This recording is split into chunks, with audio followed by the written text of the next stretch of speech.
Welcome back to another episode of Legit Drones. I'm your host Skeletor, and today we're going to be talking about the essentials of what you need to build your first racing quadcopter. Okay, so the first thing you're going to need to get is a frame. I would recommend a $50 frame. It's a pretty good price.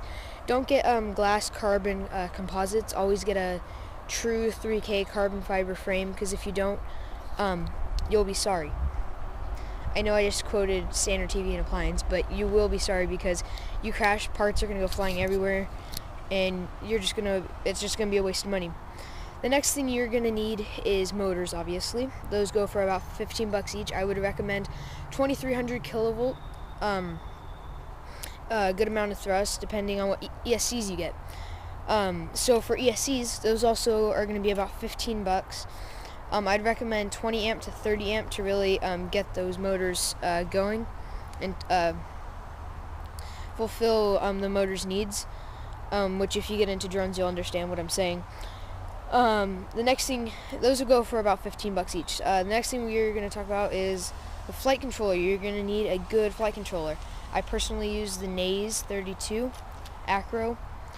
It's about $25 pre-soldered, or you can get it $20 just where you have to solder it, but it's so much easier if you just get the $25 version, because you just plug everything in, then you can get flying and stuff.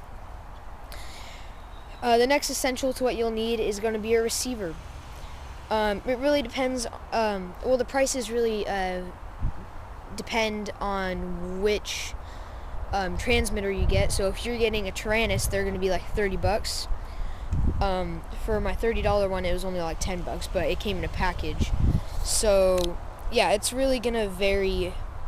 Your price is really going to vary depending on what transmitter you have. So for transmitters, the Tyrannus is about $500. The one I personally have is about $30, but it came with the receiver, so that's a good package deal. Gets the job done.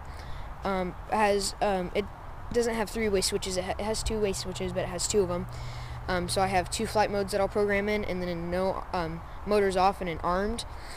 And so it gets the job done, and it's nice and comfortable. It has a spot for your neck strap and everything, and it just takes a couple four AA batteries. If you're going to be doing FPV, which is a must with FPV drone racing, because it is FPV drone racing, you're going to want to get goggles, but you're also going to want to get some good ones. Tons of new goggles have been coming out. The goggles that I personally would recommend is the Quantum goggles, because you can get them in a pack. Quantum and Bosscam partnered up and making a kit for about $80 to $100 that you can get on Hobby King. That'll get the job done, gets you up and flying. All you got to do is plug it in and get a battery that'll work with it. And obviously the last thing we're going to talk about is batteries. So they average around $15 for a decent one. I would get for a 3S setup, I'd get maybe a 3S, like the one that I personally am running is a 3S 2200 milliamp 40C. I should have gotten a higher C rating though, so get maybe a 60 to 80 C if you really want a good punch, which is essential when you're doing like a dive or a dive bomb and then you're coming too close to the ground and you just don't have that punch, then you won't be able to save yourself. So yeah, in total mine was about $400, which is just starter beginner stuff. Because I didn't know too much about quadcopters at the time, I didn't really have a good setup. I have a 2150 kilovolt motors with 12 amp ESCs. I did spend a lot of money on a good frame, which is about $50. I got the Naze 32, as I said. I got a $30 transmitter receiver kit that gets the job done, and I got the $100 Quantum Bosscam kit. Then I got two 2200 milliamp batteries that are 3S 40C. So yeah, if you have any questions about building your first drone quadcopter, let me know down in the comments. Please subscribe. Thanks. Skeletor out.